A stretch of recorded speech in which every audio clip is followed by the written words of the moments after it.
Bien, comenzamos. Epístola a los Romanos, su introducción.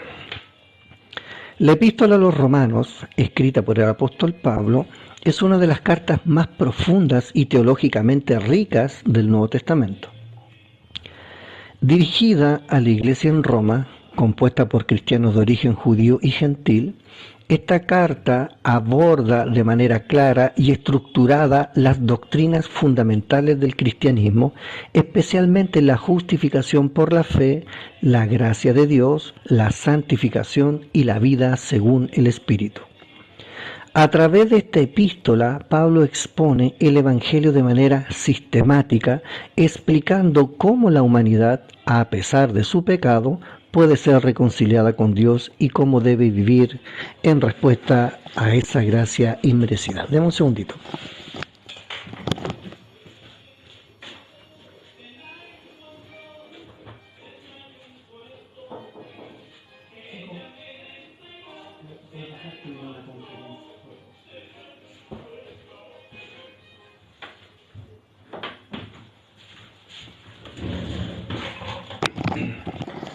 Bien.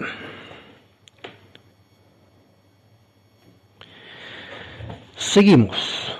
Uno de los temas más prominentes en Romanos es la justificación por la fe, un principio esencial del cristianismo que destaca que la salvación no puede ganarse por las obras de la ley, sino que es un regalo de Dios recibido únicamente por medio de la fe en Jesucristo.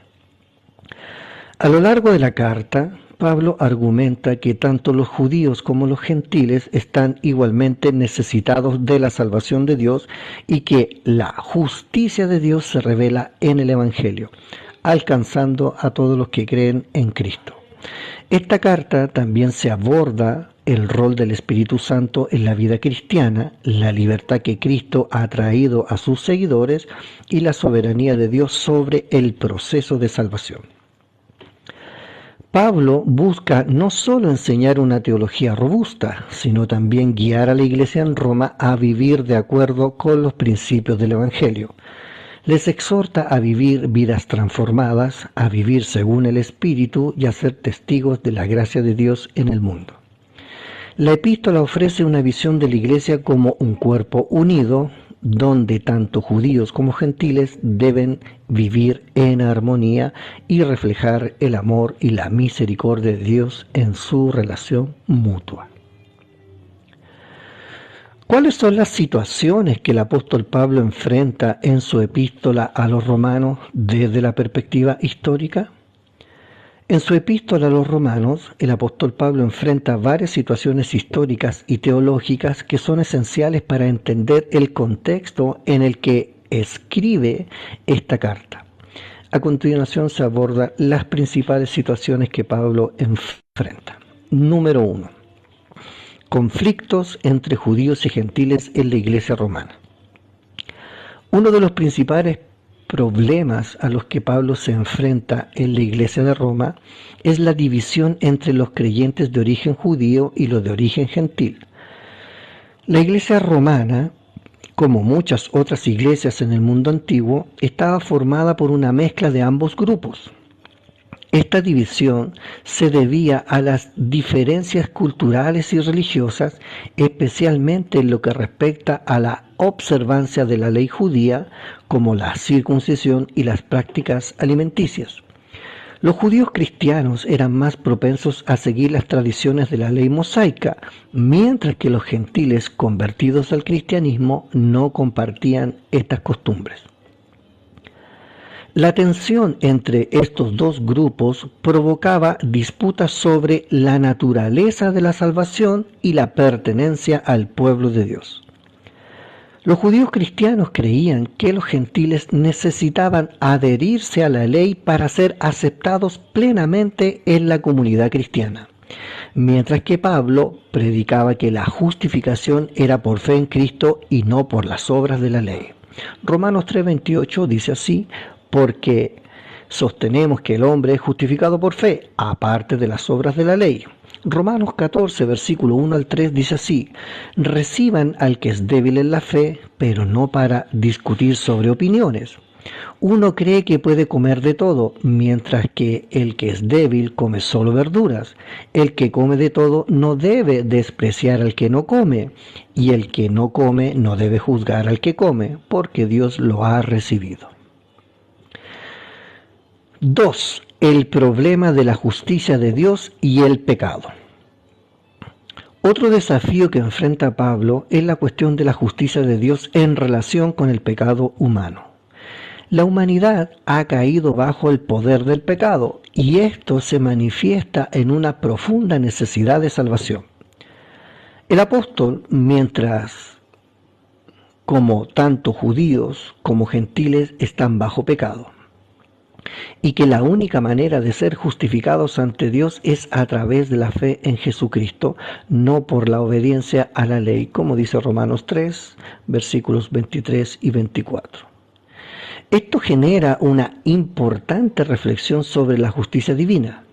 Si la salvación no se gana a través de la ley, ¿acaso la ley de Dios es inútil?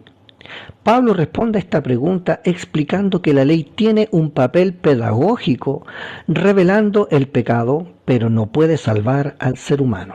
Romanos 3, 20. Romanos 3, versículos 23 al 24. Por cuanto todos pecaron y están privados de la gloria de Dios, siendo justificados gratuitamente por su gracia mediante la redención que es en Cristo Jesús. Romanos 7:7. ¿Qué diremos entonces? ¿Acaso la ley es pecado? En ninguna manera. Sin embargo, no conocí el pecado sino por medio de la ley, porque tampoco conociera la codicia si la ley no dijera, no codiciarás. Número 3. La cuestión de la salvación y la soberanía de Dios. Sigamos compartiéndola y, amados hermanos, tiqui a la pantalla, por favor. Pablo también enfrenta la necesidad de abordar la soberanía de Dios en la salvación. Muchos de los judíos en Roma se preguntaban si Dios había rechazado a su pueblo Israel debido a la aparente inclusión de los gentiles en el plan de salvación. Pablo responde a esto en Romanos 9 al 11, capítulo 9 hasta el capítulo 11, donde explica que Dios en su soberanía ha elegido salvar a quienes quiere y que la salvación no depende de la descendencia física de Abraham, sino de la fe en Cristo. Además, Pablo refuerza que el rechazo temporal de Israel no es definitivo, ya que en el futuro se cumplirá el plan redentor de Dios para el pueblo judío. Romanos 9, versículos 6 al 8. Pero no que la palabra de Dios haya fallado, porque no todos los que descienden de Israel son israelitas, ni por ser descendientes de Abraham son todos hijos suyos, sino en Isaac será llamada tu descendencia. Es decir, no los hijos de la carne son los hijos de Dios, sino los hijos de la promesa son contados como descendencia. Romanos 11, versículos 25 y 26. Porque no quiero, hermanos, que ignoren este misterio, para que no sean sabios en su propia opinión, que el endurecimiento que ha acontecido en parte a Israel, hasta que haya entrado la plenitud de los gentiles, y así todo Israel será salvo. Número 4. El llamado a vivir según el Espíritu. Finalmente, Pablo enfrenta la necesidad de enseñar cómo los creyentes deben vivir después de ser justificados por la fe. El cristiano, según Pablo, no debe seguir viviendo según la carne, es decir, según los deseos del pecado, sino según el Espíritu. Esto implica una transformación radical en la vida del creyente, que debe reflejar el amor de Dios y la santidad de Cristo. Pablo exhorta a los romanos a presentar sus cuerpos como sacrificios vivos, santos y agradables a Dios, y a no conformarse a este siglo, sino a ser transformados por la renovación de su mente. Romanos 8, versículos 1 y 2. Por lo tanto, ahora no hay condenación para los que están en Cristo Jesús, los que no andan conforme a la carne, sino conforme al Espíritu. Porque la ley del Espíritu de vida en Cristo Jesús te ha librado de la ley del pecado y de la muerte. Romanos 12, versículos 1 al 2.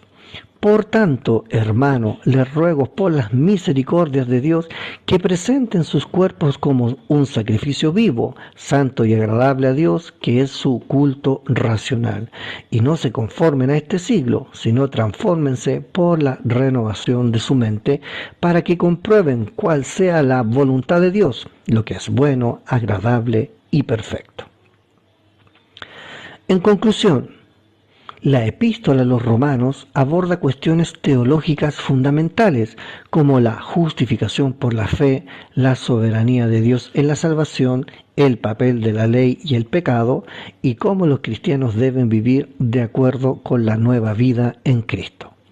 La carta se enfrenta a las tensiones entre judíos y gentiles, la justicia divina frente al pecado humano y el llamado a vivir por el Espíritu en lugar de ceder a los deseos carnales. A través de esta epístola, Pablo busca guiar a la iglesia romana a comprender la profundización de la gracia de Dios y cómo esta transformación debe manifestarse en la vida diaria del creyente. Bueno, vamos a la segunda parte. ¿Cuál es la estructura literaria de la epístola? La epístola a los romanos es una de las cartas más teológicamente profundas y estructuradas de Pablo. A lo largo de esta carta, Pablo aborda una variedad de temas fundamentales para la comprensión del Evangelio, dividiendo su exposición en varias secciones claves. A continuación se presenta la estructura literaria de la epístola a los romanos, basada en sus principales temas. Número 1. Introducción. Versículo 1 al 17 del primer capítulo. En la introducción, Pablo se presenta como apóstol llamado por Dios para predicar el Evangelio de Jesucristo, que es el tema central de toda la carta. Comienza explicando que la salvación es para todos, judíos y gentiles, y expresa su deseo de visitar Roma para fortalecer la fe de los creyentes allí.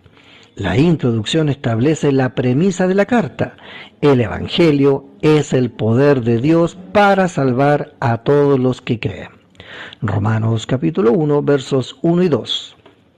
Pablo, siervo de Cristo Jesús, llamado a ser apóstol, apartado para el Evangelio de Dios, que él había prometido antes por medio de sus profetas en las Sagradas Escrituras. Y el versículo 16, porque no me avergüenzo del Evangelio, porque es el poder de Dios para salvación a todo el que cree, al judío primeramente y también al griego. 2. La condena universal del pecado, del capítulo 1, versículo 18, hasta el capítulo 3, verso 20. En esta sección, Pablo argumenta que tanto los gentiles como los judíos están bajo pecado y la ira de Dios. Describe cómo los gentiles han rechazado la revelación natural de Dios y han caído en la idolatría y la inmoralidad, versículos 18 al 32. Luego se dirige a los judíos señalando que, aunque tienen la ley, no pueden justificarse por su obediencia a ella, ya que todos han pecado. Capítulo 2, versículo 1 y capítulo 3, versículo 20. Hasta el capítulo 3, versículo 20. Este enfoque establece que todos, sin excepción, necesitan la salvación que solo Dios puede ofrecer. Versículo 18. Porque la ira de Dios se revela desde el cielo contra toda impiedad e injusticia de los hombres que detienen con injusticia la verdad. Capítulo 3, versículos 9 y 10. ¿Qué pues? ¿Somos nosotros mejores que ellos? En ninguna manera. Ya hemos demostrado que tanto judíos como griegos están bajo pecado, como está escrito, no hay justo ni aún uno. Número 3. La justificación por la fe. Capítulo 3, verso 21 hasta el capítulo 5, 21. En esta parte, Pablo introduce la doctrina de la justificación por la fe, una de las enseñanzas más importantes en toda la epístola. Explica que los seres humanos, aunque sean pecadores, pueden ser justificados por la gracia de Dios mediante la fe en Jesucristo. La justificación es un regalo gratuito de Dios, no el resultado de las obras humanas, como dice Romanos capítulo 3, versículos 24 al 28. Además, Pablo ejemplifica la justificación por la fe con la figura de Abraham, mostrando que fue justificado por su fe, no por sus obras. Romanos capítulo 4. En Romanos 5, Pablo destaca los beneficios de la justificación, como la paz con Dios y la esperanza futura. Romanos 3:24. Siendo justificados gratuitamente por su gracia mediante la redención que es en Cristo Jesús.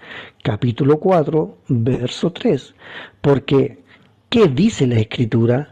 Abraham creyó a Dios y le fue contado por justicia. Capítulo 5, versículo 1. Justificados pues por la fe, tenemos paz para con Dios por medio de nuestro Señor Jesucristo. Número 4. La santificación y la vida según el Espíritu. Capítulo 6 hasta el capítulo 8, verso 17. En esta sección, Pablo explica que, aunque los cristianos son justificados por la fe, esto no significa que puedan seguir viviendo en pecado. Los creyentes deben morir al pecado y vivir para Dios en Cristo Jesús. Capítulo 6. Pablo habla también de la lucha entre la carne y el espíritu, describiendo cómo la ley de Dios es buena, pero la carne está dominada por el pecado. En Romanos capítulo 8 se enfoca en el papel del Espíritu Santo en la vida del creyente, quien ayuda a vivir de acuerdo con la voluntad de Dios y nos asegura la victoria sobre el pecado. Romanos 6:11. Así también ustedes considérense muertos al pecado, pero vivos para Dios en Cristo Jesús. Romanos 8, verso 1. Por lo tanto, ahora no hay condenación para los que están en Cristo Jesús, los que no andan conforme a la carne, sino conforme al Espíritu. Número 5. La soberanía de Dios en la salvación. Capítulo 8, verso 18 hasta el 11:36. En esta sección, Pablo explora la soberanía de Dios en la salvación, especialmente en relación con el pueblo de Israel. En Romanos 8 habla de la esperanza gloriosa que los creyentes tienen aún en medio del sufrimiento. Luego, en Romanos capítulo 9 al 11, Pablo aborda la cuestión de la elección divina, explicando que Dios ha llamado a los gentiles a participar de la salvación, pero no ha rechazado a Israel, sino que tiene un plan redentor para ellos en el futuro. Romanos 8:18. Pues tengo por cierto que las aflicciones del tiempo presente no son comparables con la gloria que ha de ser revelada en nosotros. Romanos 9:15. Porque él dijo a Moisés: tendré misericordia de quien yo tenga misericordia, y me compadeceré de quien yo me compadezca. Número 6. Exhortaciones prácticas para la vida cristiana, del capítulo 12 hasta el capítulo 15, verso 13. Después de haber expuesto las doctrinas fundamentales del Evangelio, Pablo da instrucciones prácticas sobre cómo vivir como creyentes. En Romanos 12 y 13, insta a los cristianos a vivir en armonía, a ser humildes y a someterse a las autoridades y a vivir como verdaderos testigos de Cristo en la sociedad. En el capítulo 14 al 15, Pablo trata las diferencias entre los creyentes, especialmente en cuanto a los alimentos y días sagrados, exhortando a los hermanos a ser considerados y a no juzgarse unos a otros. Capítulo 12, verso 1. Por lo tanto, hermano, les ruego por las misericordias de Dios que presenten sus cuerpos como un sacrificio vivo, santo y agradable a Dios, que es su culto racional. Capítulo 13, verso 1. Sométanse toda persona a las autoridades superiores, porque no hay autoridad sino de parte de Dios, y las que existen han sido establecidas por Dios. Y número 7, del capítulo 15, verso 14, hasta el 16, 27. En la conclusión de la carta, Pablo saluda a varios miembros de la iglesia en Roma, da instrucciones finales y expresa su deseo de visitarlos. También exhorta a los creyentes a mantener la unidad y a estar firmes en la fe. Finalmente, Pablo termina con una doxología que expresa la gloria de Dios y la manifestación de su evangelio en el mundo. Romanos 16, versículos 25 al 27.